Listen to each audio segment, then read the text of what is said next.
What's up, guys? So, we just did something that I've never done before. My college asked me to speak at an event in front of like 75 to 100 people, and I've never done a public speaking event before. And this public speaking event wasn't just a presentation about a project I've been working on. It's a presentation of myself.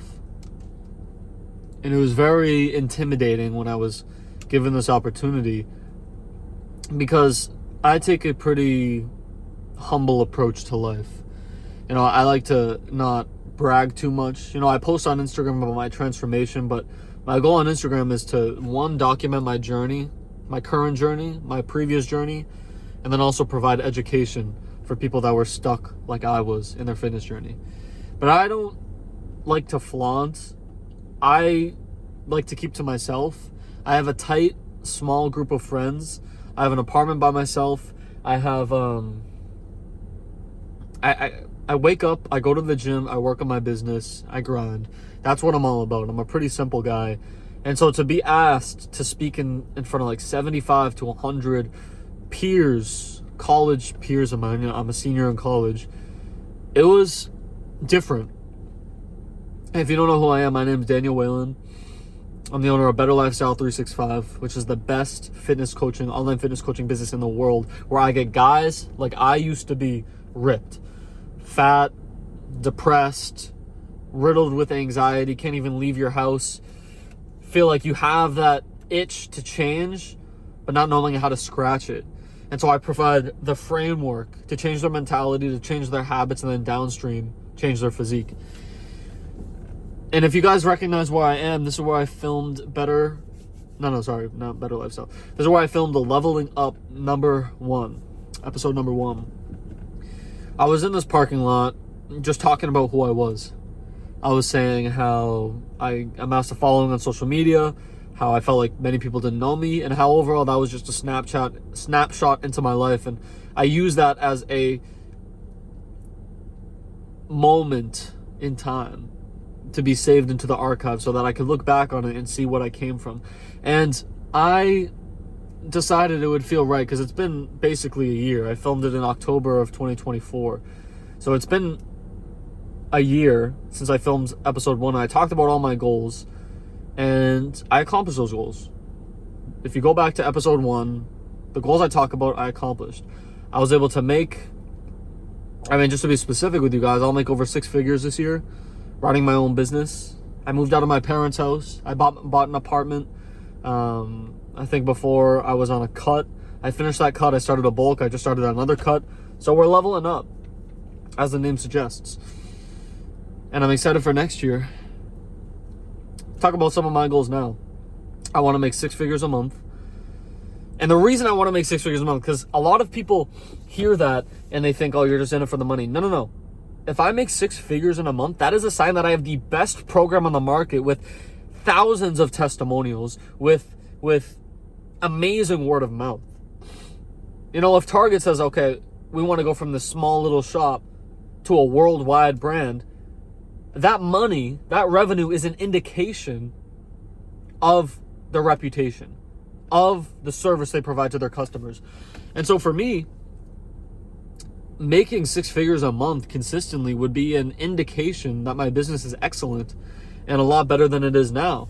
And I'm growing. I started this business about 2 years ago, and I'm growing, and we've been growing like almost exponentially this year. And I'm excited to continue the growth. And I just want to talk about my goals going into this next year, or just my goals in general, not really putting a deadline on it, in order to come back and use this as a snapshot into my life. Because eventually I'm going to come back, hopefully, to this parking lot and tell you guys that I accomplished those goals. And when I said hopefully, I meant this parking lot, not hopefully I accomplished my goals. I'm going to accomplish my goals. I know future me has what I want. I have to wait for time to catch up. It's just the way it is.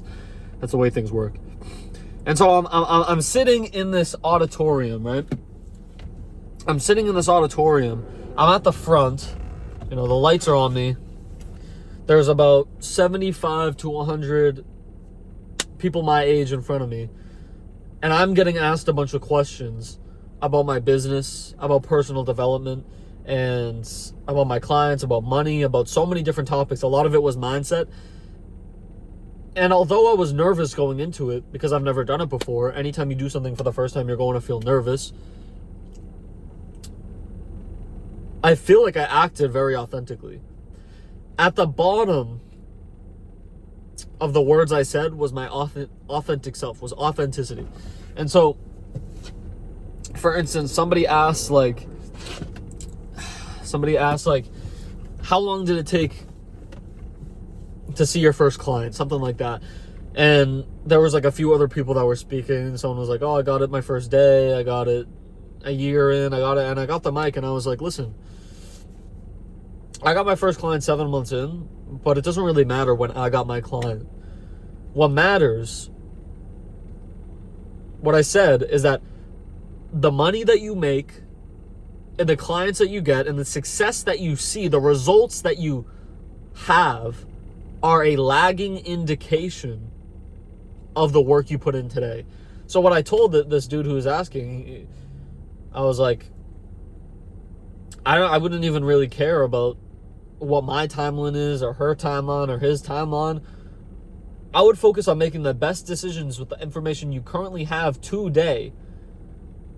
And if you do that, the results will be inevitable. And if you do it consistently, then you'll get to exactly where you want to go.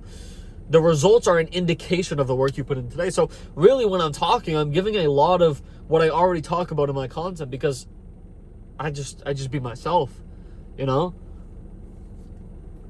Somebody asked some question. I forget what the question was specifically, but it was something like, how do you have the confidence to post on social media? Something like that. She was like, oh, I saw your social media. And I was like, listen, when you start posting on social media or when you do anything for the first time, you're going to feel scared and intimidated and overwhelmed. But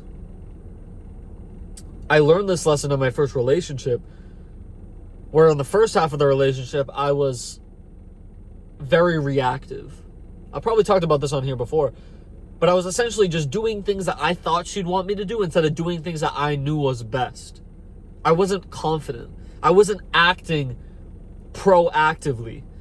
And that's the advice I give. I was like, listen, my relationship was in shambles when I was trying to react to what she was doing and what I thought she'd do if I did this. And it was just reaction. And you can't live your life as a reaction to everyone else. And I learned that because I learned that in my relationship, and I applied that same lesson into my business journey, because when you start posting on social media, I have receipts of people from my high school texting me, making fun of me for posting when I had 30 followers. Making fun of me, saying, bro, you have no clients, you look like a loser, you're small, you're weak, your physique isn't even that good, nobody cares about you. I have screenshots. But the advice I gave was, I focus on living proactively. I focus on making the best decisions I know how to make. I'm making decisions that I can be proud of when my head hits the pillow at night. And I think this is why so many people live with regret, is because they try to live reactively. They try to please people. They try to predict how someone will react. So they act a certain way. Like, no, dude, just make the decision you think is best. Have confidence in what you think is best, because the truth is, nobody has the right answer. All the people who you think are confident, you think have the truth, they're just making the decisions that they know best to make. They're making the decisions that we say, okay, we can either do this, this, this, and this. Let's go with this. That's the best decision. That's how the people who you view as confident, that's what they do. That's their mental framework. They don't know. God hasn't told them this is the right thing to do. They just act on their intuition, act on what their gut tells them is the best thing to do. And that's how they're able to come off as confident, or that they have the truth. They know what they're doing. And I didn't understand this for so long. I lived my whole life feeling like everything I did was wrong. I didn't really have much friends, especially going into high school. Like I was the new kid. I didn't ever make any like close friends in high school.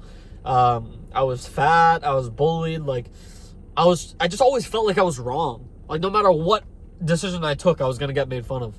And so that's the advice I gave to the dude.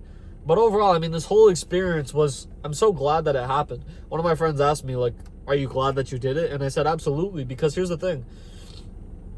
Confidence comes from competence.